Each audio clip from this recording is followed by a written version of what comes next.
Tu fais encore partie des gens qui font des tractions avec l'élastique, arrête tout, on a la solution.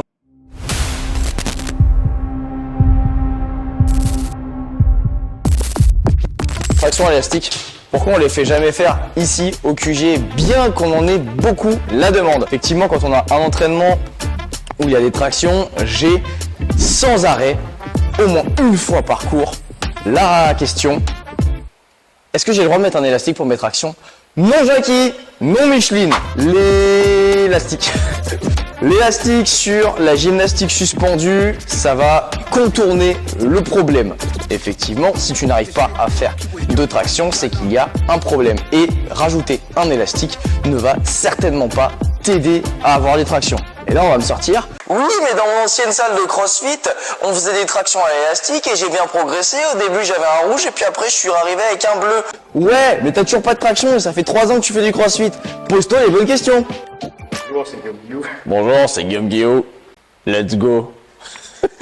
Alors du coup, pourquoi les tractions élastiques ou même les muscle-up élastiques, encore pire, ou les chest to bar élastiques, la merde. Toast to bar élastique, j'ai jamais vu, mais voilà. Pourquoi tout ça, c'est vraiment de la merde?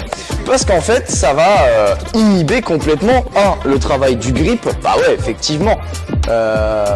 On l'a vu dans la vidéo précédente, la première phase d'une traction, c'est avoir un grip solide. Si je mets un élastique qui retient la totalité de mon poids de corps,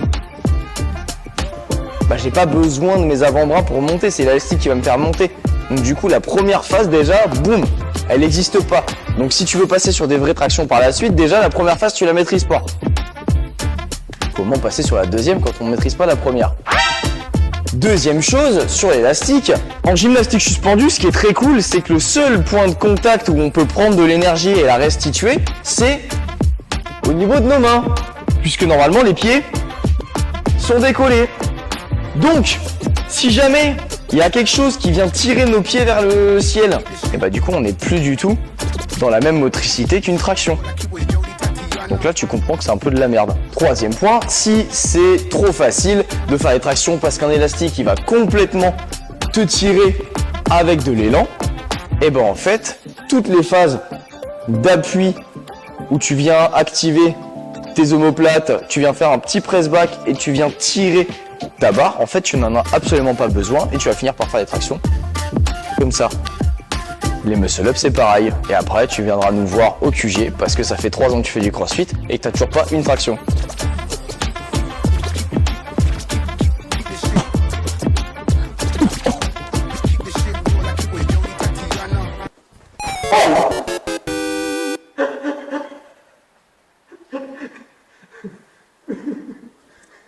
Donc du coup, vous comprenez bien que tout simplement mettre un élastique sur votre gym suspendu va tout simplement contourner le problème et pas le résoudre. Ce qui est un problème puisque du coup, ça va toucher votre ego.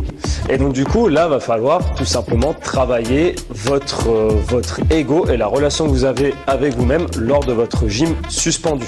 Qu'on soit bien clair, le fait de réussir ou non une traction ne fera pas de vous une meilleure personne. Certes, c'est un mouvement qui reste emblématique pour se qualifier comme quelqu'un d'en forme, mais ce n'est pas quelque chose d'indispensable. Donc il va falloir vraiment faire un travail de fond et se mettre vraiment dans la tête que la gym suspendue et avoir sa première traction, ses premiers chest to bar et ses premiers muscle up, ce n'est pas donné, surtout si je n'ai pas travaillé ma force sur le haut du corps depuis des années ou que je ne l'ai jamais bossé dans mes sports précédents. Voilà, forcément, ça va être plus dur que quelqu'un qui a fait de la gymnastique avant ou qui fait du crossfit depuis 10 ans, etc., etc. Mais il faut vraiment être indulgent avec soi-même et tout simplement aimer le processus d'amélioration, etc., que l'on va avoir au cours des cycles. Là, par exemple, à la boxe, on est sur un cycle muscle up et deadlift. Donc, bien évidemment que voilà, le muscle up, c'est quand même quelque chose qui est assez chaud à obtenir. Et donc, du coup, bah forcément, on a tous les adhérents qui n'arrivent pas aux tractions, qui commencent à être un petit peu démoralisés. C'est normal. Là où c'est important, c'est de persévérer et de ne pas lâcher, parce qu'après, votre reconnaissance envers vous-même n'en sera que plus grande.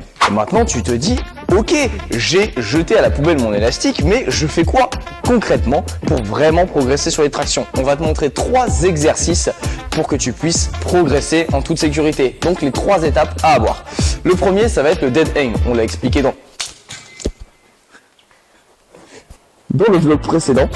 Dead hang, je me suspends, comme on l'a montré dans le vlog précédent. Deuxième exercice, tirage aux anneaux. Ouais, mais regarde, là on est sur de l'horizontalité, alors que sur les tractions, on est sur de la verticalité. Oh, reste tranquille, là, t'apprends à maîtriser ton poids de corps sur un mouvement de tirage. C'est la même chose sur les tractions. Donc tu es bien gainé, pointe de pied vers le ciel, tu serres les fesses, tu tends les jambes, boum, et tu viens tirer sans relâcher tes épaules. Troisième exercice, quand je maîtrise celui-là, je peux passer sur les tractions excentriques.